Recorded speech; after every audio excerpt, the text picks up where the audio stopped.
The title of this panel is Building an Innovative Ecosystem. So, I mean, that's a bit of a nebulous term. So what does innovative ecosystem mean to you? To me, an innovative ecosystem doesn't really try to create these silos. They're really trying to cross-pollinate across silos. Listening to compliance here, and my head's spinning about products that could be created around compliance, or products that be created that probably aren't compliant, that should be compliant. So to me, it really is about bringing together multiple disciplines, multiple groups of people, all kinds of levels of academia, and really seeing what new things come out of that, not just fostering an idea and trying to build it up vertically. What are the things that you think are necessary to kind of build a strong and robust innovation ecosystem? And I don't know, some anecdotes or some best practices that you've seen over in the UK and maybe internationally that you see bringing here.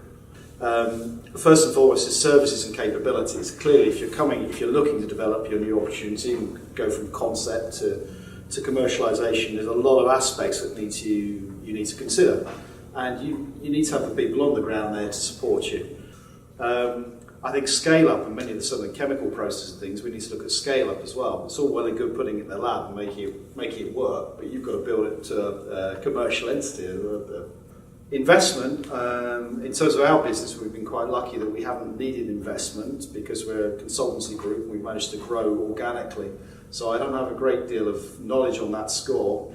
So Gina, I think innovation is everywhere, and I was just wondering if you could talk about how Westhill is innovative, or maybe drawing on some of your previous experience with organizations you've been in that have been innovative, and how that fits into and complements an innovative ecosystem as a kind of a private actor.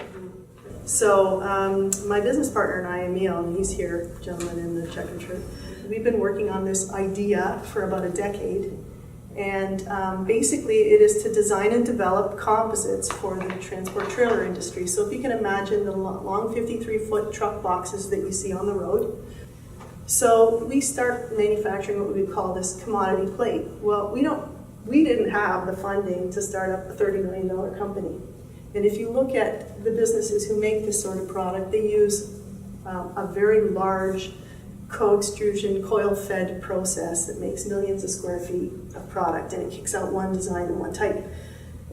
Emil and I worked for about 10 years to try to fine-tune the manufacturing process to get that capital cost down to about a tenth of that, so that it would be affordable for us to get into business. And so we did a lot of innovation around the manufacturing. Actually, Emil did most of it. And I'm a big believer that innovation is accidents happening.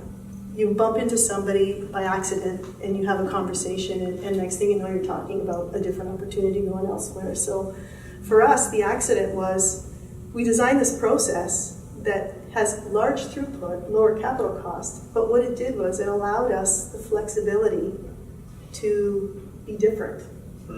And we can provide customized product, because even though all these different manufacturers, they want to buy commodity plate, each one wants something a little bit different in it, different from each other, because they've all got IP that's slightly different from one another. So thank you very much for that, and certainly that idea of there's still a pull to source things close to home, to be able to, so not discounting that, I think, and being able to see that as a market opportunity. Well, customers, they want a response. Yeah. And if you're close, even if it's separated by a province or a state, it's close enough for them that you can respond quickly, jump in the car and get there.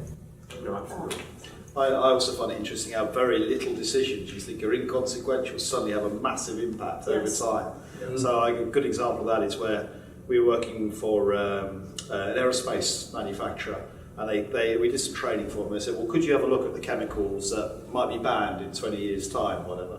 So we just trawled through it, and we said, what we'll do is we'll create an Excel sheet for you. It'll just list the chemicals and we'll update it once a month. And that sounded pretty simple. So my IT guy said, well, actually, why don't we put it on an HTML thing and put it online for them? And lo and behold, 7 years down the line, we've got Yordas Hive, which is one of our biggest products. It's internationally sold. Thousands of users on it, and it's a very, very high profile product. And it's just that one thing that an IT guy is saying, why don't we put it on an HTML and let them see it that way?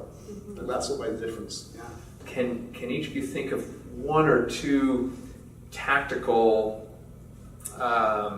activities or initiatives or efforts that either individually as an organization or collectively as a group, we should be thinking about, kind of so that we can take away from this panel discussion and put into place. I don't know if maybe that question was. Sure, I stab at that. I have no idea what this question ended up being, so I'm just going to talk now. No, I honestly, as the least academic person in the room, the things that I see that can have the most impact is everybody opening up their network and helping someone find a customer.